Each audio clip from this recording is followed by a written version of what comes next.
Hello everyone. तो आज का हमारा टॉपिक रहने वाला है लेज़र। कल हमने पढ़ा था जनरल, उससे पहले हमने बुक कीपिंग को देखा था और डबल एंट्री सिस्टम को पढ़ा था। तो आज हम लेज़र पढ़ने वाले हैं। चलिए शुरू करते हैं।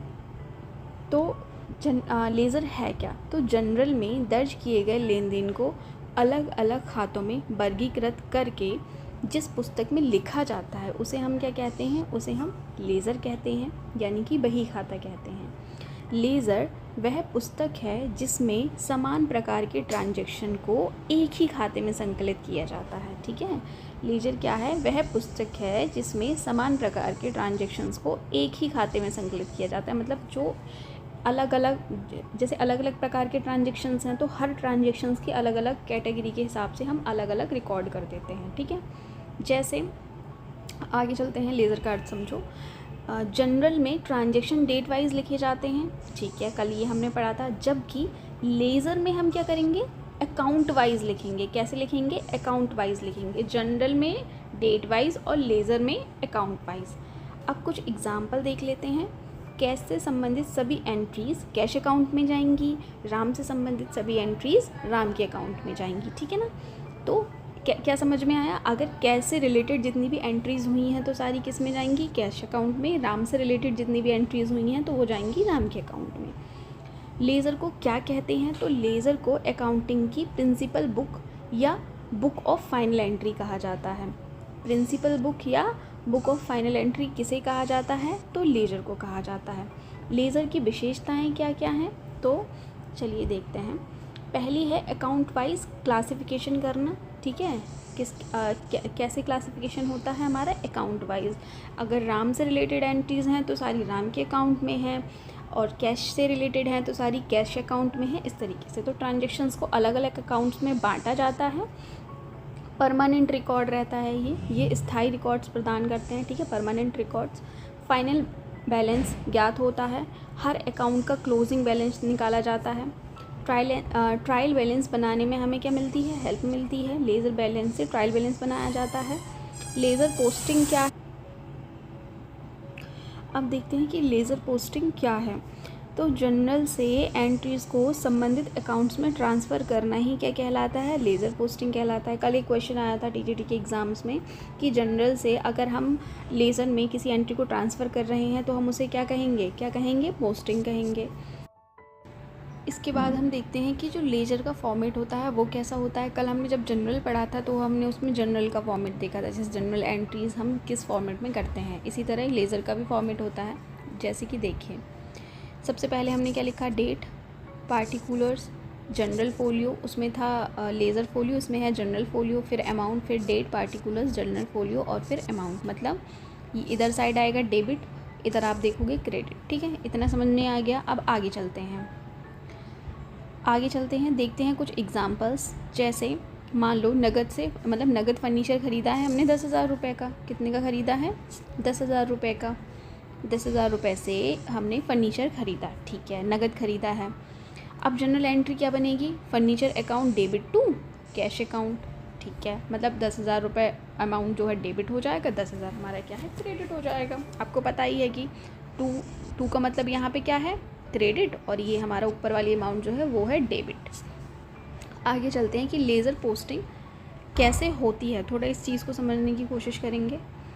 देखिए, जैसे फर्नीचर अकाउंट अभी हमने क्या करा था? कैश से फर्नीचर, नगद जो है फर्नीचर हमने परचेज़ किया है 10,000 का।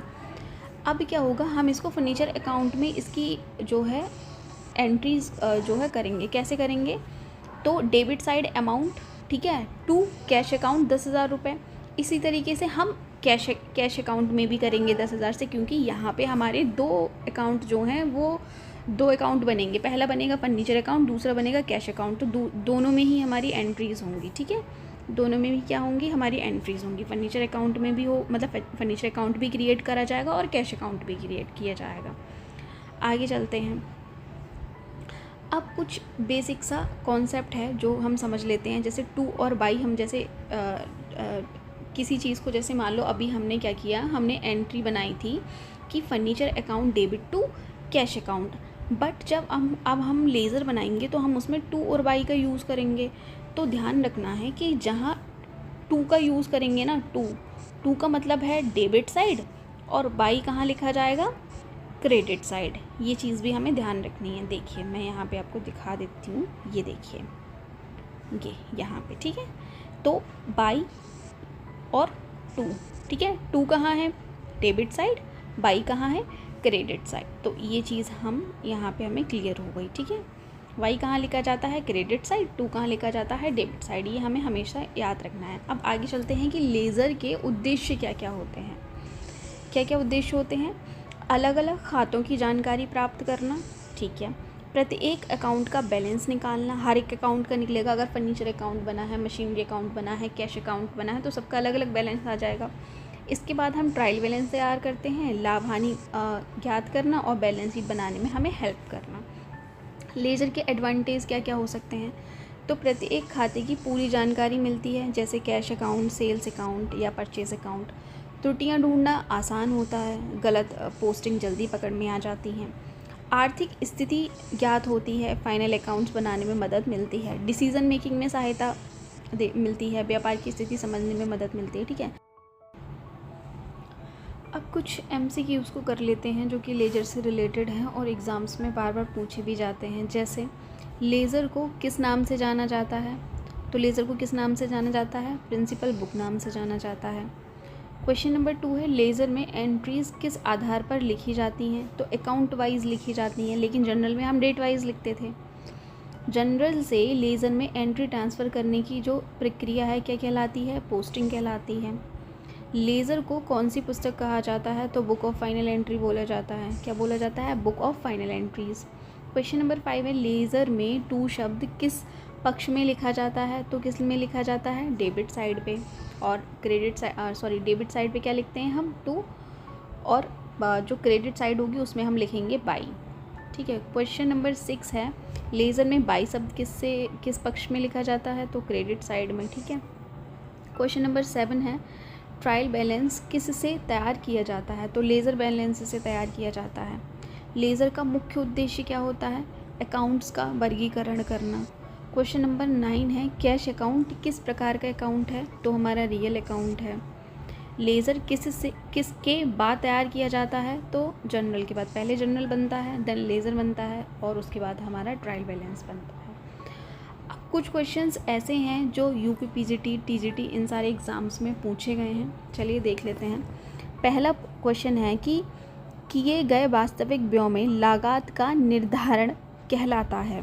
क्या कहलाता है, क्या कहलाता है, हिस्टोरिकल कॉस्टिंग। क्या कहलाता है, हिस्टोरिकल कॉस्टिंग। दूसरा क्वेश्चन है कि एक सुव्यवस्थित ढंग से व्यावसायिक लेन देनों का अभिलेखन करना तथा उनको खातों में वर्गीकृत करना क्या कहलाता है, तो ये कहलाता है हमारा बुक कीपिंग कहलाता है, ठीक है। उसके बाद थर्ड क्वेश्चन है कि खाता बही एक ऐसी लेखा पुस्तिका है जिसमें, खाता बही क्या है, एक ऐसी लेखा पुस्तिका है जिसमें सभी वास्तविक व्यक्तिगत और नाममात्र खाते खोले जाते हैं, तो इसका ऑप्शन नंबर C ठीक है। आगे चलते हैं। आगे है कि एक सुव्यवस्थित ढंग से व्यावसायिक लेन देनों का अभिलेखन करना तथा उनको खातों में वर्गीकृत करना क्या कहलाता है, तो इसमें क्वेश्चन आंसर नंबर हो जाएगा हमारा बुक कीपिंग। क्या कहलाता है, बुक कीपिंग।